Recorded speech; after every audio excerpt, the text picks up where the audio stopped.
Почитувана јавност, за 2,5 години како влада направивме пресврт на подобро. Покажавме дека знаеме, но покажавме и дека можеме да работиме честно, одговорно, во интерес на граѓаните. Направивме многу, но можеме уште многу повеќе. Можеме уште подобро. Денес се обврзуваме на нови цели пред граѓаните и пред себе си, бидејќи знаеме и умееме. Денес имаме решенија за сите граѓани, решенија за еднината. Можеме е чесен и домакински и одговорен пристап, препознаен, автентичен, македонски модел за напредок.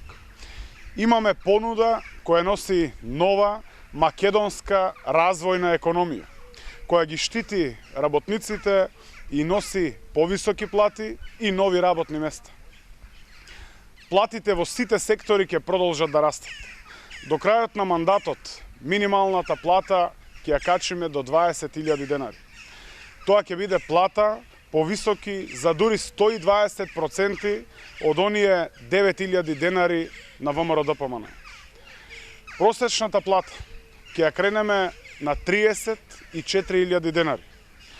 Прагот за месечен поврат на данок на додадена вредност го креваме од 600 на 800 денари месечно.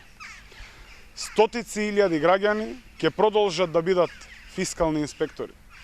До крајот на мандатот ќе ја вратиме нашата економија на солиден и одржлив економски раст од 4%. Стабилната и развојна економија ќе обезбеди пензиите да растат заедно со платите. Најниските пензии ќе ги покачиме за најмалку 21%. СДСМ го реализира концептот на враќање на парите назад кај граѓаните. ВМРО-ДПМН нуди само обнова на криминалниот режим, кога парите завршуваа директно во нивните джебови или во Белиот дворец. ВМРО-ДПМН, почитувани граѓани, беше против законот за зголемување на минималната плата. ВМРО-ДПМН и Христијан Мицкоски беа против покачување на пензиите. ВМРО-ДПМН и Христијан Мицкоски беа против проектот Мој ДДВ, со кој за прв пат државата враќа пари директно на сметките на граѓаните. На 15 јули граѓаните одбираат да продолжи растот на платите, да продолжи растот на пензиите и нема да дозволат обнова на режимот кој не правеше ништо друго, освен грабеж на парите на граѓаните.